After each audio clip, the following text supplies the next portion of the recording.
an economic hitman, it was really a struggle to try and see the guy that I knew as a shaman and a shapeshifter was also the guy who had written the Diary of an Economic Hitman. That's crazy.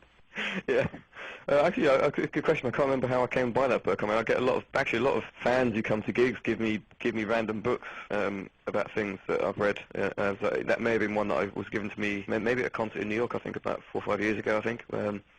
But it was a very interesting book. It talks about how the World Bank and the IMF have basically defrauded a lot of the natural resources from the third world, and I think that's again that's something that's been going on for a long time. Mm-hmm.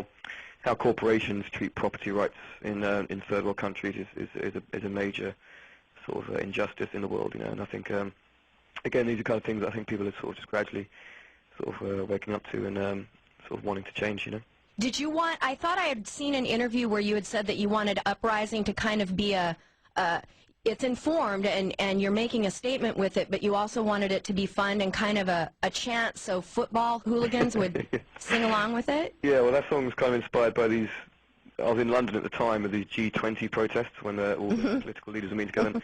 And what made me laugh is that people were protesting, but they were also like dressing up in these crazy costumes, like people dressed as chickens and dressed as kind of the four horsemen of the apocalypse and all this kind of crazy costume. And people basically just partying in the streets.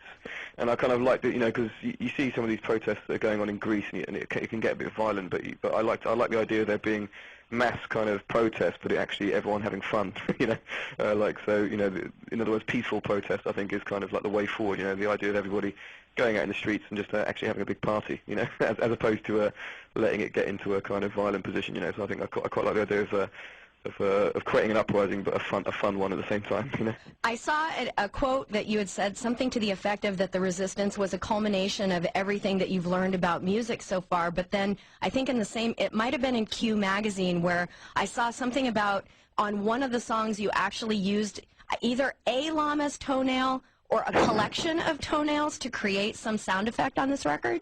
Yeah, the collection of llama's toenails. Yeah, it's actually a great percussion instrument. Dom's got quite a few of strange dead animal butts that he uses for percussion, like bones and stuff.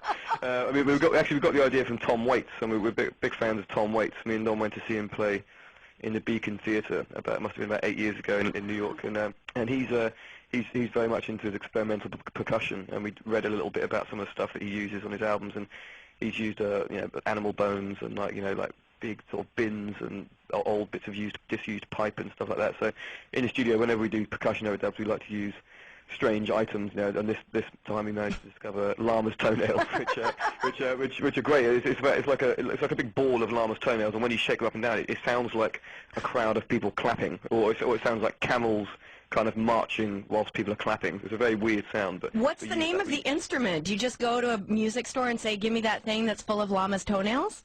It's called llama's toenails. It actually is an instrument. You can do your grade 8 lessons in llama's toenail playing if you want. It sounds like it sounds like these sort of camels marching, and so we used it for the song United States of Eurasia, which is kind of influenced by a little bit of Middle Eastern music. No, I'm so glad that you brought that up because the book, The Grand Chessboard, also factored into that song. Yes. Oh, absolutely. Yeah, that song was completely influenced that book influenced that song. Yeah. Just sort of thinking about this sort of fictional, and also because I was reading 1984 a little bit, so the Eurasia thing came up, and then obviously, so you've got the fiction from the book 1984, but also there's books like The Grand Chessboard, which talk about this kind of, this idea of there being a Eurasia at some point, which is quite a scary thought, because it would end up being a massive sort of superpower, and so, if China and Russia and Europe ever unify, you guys should be scared in the States. but it was so I thought I'd write a song about that idea. You're hilarious because in the interview where I was reading about that, there was something about, I guess it was throughout the song, that you guys were rolling on the floor laughing. Was that because of the llama's toenail sound effect? Well, we like to push things a little bit sometimes further than what some bands would, like with all the vocal overdubs and the silly sound effects and stuff. And then some of the songs have got such a theatrical element that's every now and again you're sort of caught in this, taking it all very seriously and listening to something like United States of Eurasia, and that bit comes in at the end where it sounds like a bit like a Queen song or something, where we'll start screaming Eurasia at the end, and every time I hear it, I can't help but a smile comes to my face, and it makes me think of like it could be the soundtrack to Flash Gordon or something, you know. So I think we've never really held back on certain things in the studio, and then obviously that can lead to us having a bit of a laugh in the studio as well. Well, speaking of having laughs, I read something about the creation of the Guitar Hero avatar. What was that like for you to be Matt Bellamy from Muse and someone hands you spandex and ping pong balls to create your own avatar? What was that like?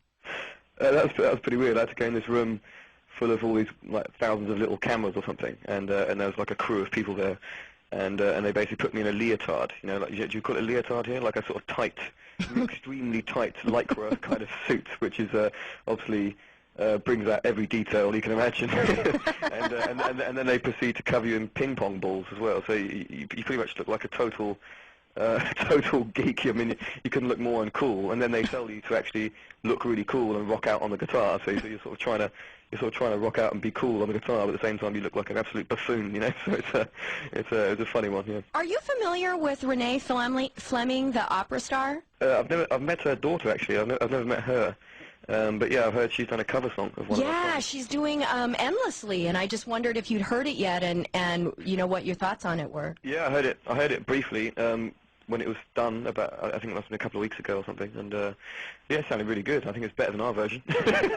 So yeah, I'm really happy about that because it's one of those songs that was one of the least known songs, I suppose, on the Absolution album. And so yeah, it's nice to hear someone doing it. Yeah, I heard she was doing like Peter Gabriel, some Mars Volta, and then Muse, but then it kind of put a stick in the spokes because I heard she was also doing Jefferson Airplane, and it's like, okay, well. Yeah, it's a pretty eclectic set of covers, I think, but yeah, I'm glad we're on there. Now, what is the story going on with Twilight? Last question, please. Oh, I'm sorry, what? Last question, please. Okay. Well, you guys, I'm sorry, I didn't realize I had a time limit. You guys are going to be in Fort Worth on Wednesday, and I wondered if you would talk. Is it true that that the first song that you ever learned to play was the theme song for the TV show Dallas? That's correct, yeah. Yeah, when I must have been 3 or 4 years old, and my brother used to watch Dallas all the time, my older brother, and he used to love the theme tune, so he used to make me listen to it, and then he used to carry me into the piano and try and make me say, he said, play that, dun, dun, dun, dun, dun, dun, dun, dun, all that, you know, and that was the first thing I ever played on the piano. There you go. Wow, awesome. Well, Matt, thank you so much for taking the time to talk to me, and we will see you guys when you hit town, when you hit Fort Worth on Wednesday. Okay, hope to see you there.